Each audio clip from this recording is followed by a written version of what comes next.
Assalamualaikum warahmatullahi wabarakatuh. Hari ini Bu Arum akan mengajarkan kalian mata pelajaran PPKN. Materinya adalah penerapan nilai-nilai Pancasila dalam kehidupan sehari-hari. Namun sebelum kita mulai belajar, yuk kita baca doa dulu ya bersama-sama sesuai dengan kepercayaan dan keyakinan kita masing-masing. Berdoa dimulai. Berdoa selesai. Yuk kita mulai ya. Bismillah. Oke. Sebelum kita mulai ke penerapan sila di kehidupan sehari-hari, yuk kita kenalan dulu dengan Garuda kita yang gagah berani ini. Nah, di lambang Garuda Indonesia ini, terdapat simbol-simbol Pancasila tentunya ya. Kemudian ada tulisan Bhinneka Tunggal Ika dan ada makna-makna sendiri. Nah, seperti di lehernya. Nah, di lehernya ini ada 45 helai bulu di lehernya. Ini menggambarkan yaitu tahun 1945 kemerdekaan Indonesia. Kemudian setiap sayapnya ada 17 helai, yaitu tanggalnya tanggal 17. Kemudian nih ya 19 ini pangkal ekornya ada 19 ini tahunnya ya 1945. Kemudian 8 helai bulu pada ekor. Nah, ini menandakan atau menggambarkan bulan kemerdekaan Indonesia. Dan di perisainya ini ada sila-sila Pancasila. Yang pertama, ketuhanan yang Maha Esa, kemudian kemanusiaan yang adil dan beradab, persatuan Indonesia, kerakyatan yang dipimpin oleh hikmat kebijaksanaan dalam permusyawaratan perwakilan, kemudian keadilan sosial bagi seluruh rakyat Indonesia. Oke, lanjut lagi. Nah, sekarang kita akan mengenal penerapan nilai-nilai sila Pancasila dalam kehidupan sehari-hari. Penerapan sila pertama dalam kehidupan sehari-hari salah satunya adalah membiasakan diri untuk membiasakan diri untuk berdoa sebelum belajar adalah salah satu bentuk ketakwaan kepada Tuhan yang Maha Esa. Nah, membiasakan diri untuk berdoa sebelum belajar itu salah satu penerapan sila pertama. Lanjut. Nah, ini kita lebih dalam lagi ya, nilai-nilai yang terkandung dalam sila ketuhanan yang Maha Esa. Yang pertama, percaya kepada Tuhan yang Maha Esa. Jadi, seluruh warga negara Indonesia itu tidak boleh tidak memiliki agama. Harus memiliki agama ya, harus memeluk salah satu kepercayaan atau agama. Ya, percaya kepada Tuhan yang Maha Esa. Kemudian yang kedua, menjalankan perintah dan menjauhi larangan Tuhan yang Maha Esa sesuai dengan agama yang dianut, bertakwa kepada Tuhan ya, bertakwa kepada Allah kalau umat muslim. Itu adalah nilai-nilai yang terkandung dalam sila yang pertama. Kemudian yang ketiga, meningkatkan toleransi dan penghormatan kepada agama lain di masyarakat, agama yang berbeda kepada kita ya, agama yang berbeda dari kita, teman-teman kita yang punya agama lain, kita harus toleransi dan menghormati. Tidak boleh memaksakan masuk ke agama kita, atau saat mereka beribadah kita ganggu, saat mereka menjalankan hari raya besar mereka kita ganggu. Tidak boleh itu seperti itu ya. Harusnya kita sebagai warga negara Indonesia harus meningkatkan rasa toleransi dan penghormatan kita kepada teman-teman kita, kepada tetangga-tetangga kita, kepada orang yang tidak kita kenal di manapun ya di masyarakat yang berbeda agama dengan kita, yang berbeda suku, ras, bangsa ya, kita harus menghormati agama orang lain. Saat mereka beribadah, kita tidak boleh mengganggu ya, seperti itu. Kemudian yang keempat, menjaga kerukunan antar umat beragama. Apabila rasa toleransi kita terhadap agama orang lain ya di masyarakat, insya Allah kerukunan antar umat beragama ini tercipta, ya kan? Jadi kita toleransi, kita saling menghormati, kita saling sayang, kita harus menjaga kerukunan antar umat beragama. Lanjut, penerapan nilai-nilai sila Pancasila dalam kehidupan sehari-hari yang kedua, sila yang kedua yaitu kemanusiaan yang adil dan beradab. Ini ya, lambangnya rantai.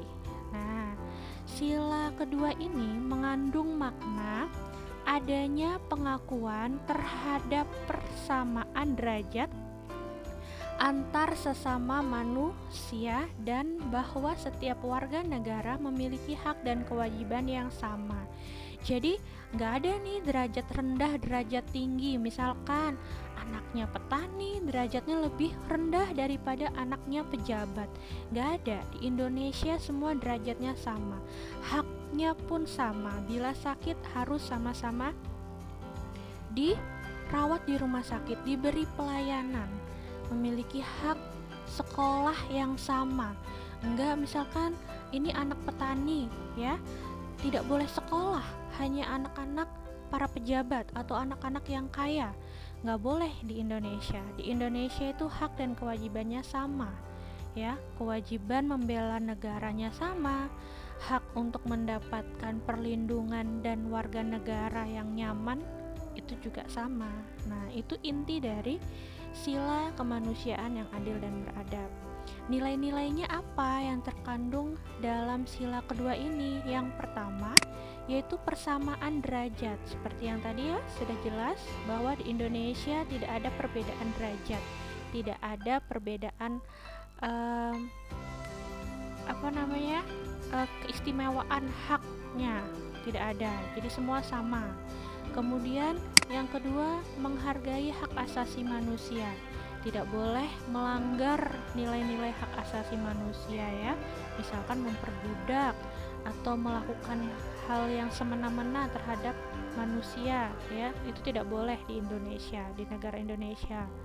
Kemudian yang nomor 3, solidaritas. Nah ya, solidaritas itu kesetiakawanan dan kekompakan antar sesama manusia. Jadi misalkan ada teman, ada tetangga, atau bahkan kita tidak kenal sekalipun mengalami kesusahan ya, mengalami suatu bencana, kita harus kompak untuk membantu. Kita harus setia, kawanan kita harus timbul walaupun nggak kenal nih. Misalkan ada orang yang lagi sekarang ini kan lagi pandemi nih ya, lagi isolasi mandiri, tidak bisa kemana-mana, apalagi misalkan penjual terus terdampak COVID ya, lagi isolasi mandiri, tidak bisa jualan.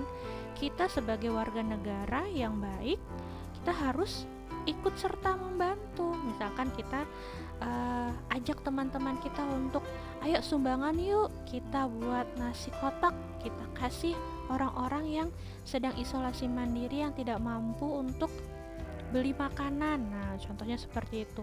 Kalau di gambar ini, nah contohnya mereka saling tolong menolong korban banjir ya, mereka kompak untuk saling tolong menolong sesama manusia. Kemudian yang keempat ya, nilai-nilai yang terkandung yang nomor 4 yaitu memiliki adab, kesopan santunan, dan etika di masyarakat. Misalkan contohnya ada orang tua ya, apalagi guru atau orang tua kita ketemu, salim ya.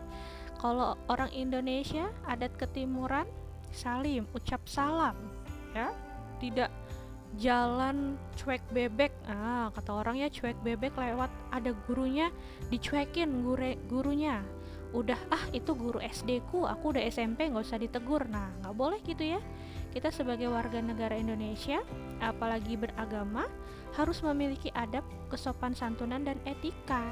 Ditegur, salim, gitu. Kemudian yang kelima, perdamaian antar manusia, yaitu ya kalau kita saling sayang, menghargai hak asasi manusia, memiliki adab di masyarakat, insya Allah perdamaian antar manusia ini terjaga. Kita harus saling sayang, menyayangi. Oke, lanjut. Nah, ini lagi nilai-nilai yang terkandung dalam Sila Persatuan Indonesia. Ya, lambangnya pohon beringin. Nih, bekerja sama demi kepentingan bangsa dan negara di atas kepentingan pribadi dan golongan. Jadi kita harus mengutamakan dulu nih kepentingan bangsa dan negara kita, ya. Kemudian rela berkorban demi kepentingan bangsa dan negara.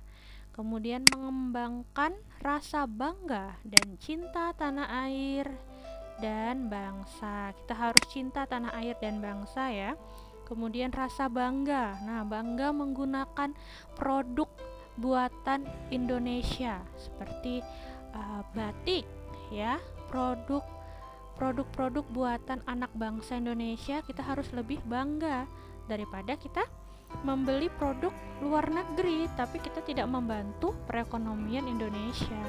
Kita harus bangga menggunakan produk-produk Indonesia. Kemudian kita harus cinta tanah air dan bangsa, ya. Tidak boleh menyebarkan hoax, ya, tidak boleh menyebarkan kebencian. Oke? Kemudian yang keempat, mengembangkan persatuan atas dasar Bhinneka Tunggal Ika. Indonesia ini kan memiliki berbeda-beda, ya, berbeda-beda agama, berbeda-beda ras, berbeda-beda suku, ya kan, berbeda-beda warna kulit. Kita harus tetap satu, mengembangkan persatuan di atas dasar Bhinneka Tunggal Ika, perbedaan yang ada di Indonesia. Jadi seperti itu, ya. Kalau persatuan Indonesia, Sila Persatuan Indonesia, kita harus menjaga kesatuan yang ada di Indonesia. Kita harus bangga dan cinta tanah air, ya. Kemudian kita harus berkorban demi bangsa dan negara kita agar negara kita ini tetap bersatu padu, tidak terpecah belah. Oke. Nah, lanjut ya. Ada apa di slide selanjutnya? Oke, ada tugas. Nah, pasti yang kalian tunggu-tunggu ini adalah tugas, ya. Baru tahu kalian tuh cinta sekali sama tugas. Oke, yang nomor 1 dan nomor 2 ini silahkan dibaca benar-benar. Soalnya di resapi. Apakah maksud dari soal nomor 1 dan nomor 2? Langsung saja ditulis jawabannya, tidak usah soalnya. Kalian baca baik-baik, kalian resapi hingga merasuk ke dalam sukma jiwa raga kalian. Nah, terus dibaca pertanyaannya apa, jawabannya apa. Langsung ditulis saja jawabannya, oke? Sudah itu aja tugasnya? Oh, tidak, ada lagi. Nah, tuliskan contoh sikap, ya, sikap di kehidupan sehari-hari sesuai dengan sila-sila yang tertulis. Sila pertama apa? Kemudian sila kedua apa contohnya? Sila ketiga ini apa, ya? Tuliskan 3 sikapnya masing-masing sila. Kalian boleh membuat tabel seperti ini. Oke? Sudah paham? Alhamdulillah. Silahkan dikerjakan tugasnya. Untuk sekian, ya. Terima kasih. Baru mengucapkan anak-anak yang solih dan solihah, anak-anak yang berbakti kepada orang tua, anak-anak yang bertakwa kepada Tuhan Yang Maha Esa. Semoga ilmu hari ini bermanfaat. Bu Arum usai. Bu Arum akhiri. Assalamualaikum warahmatullahi wabarakatuh.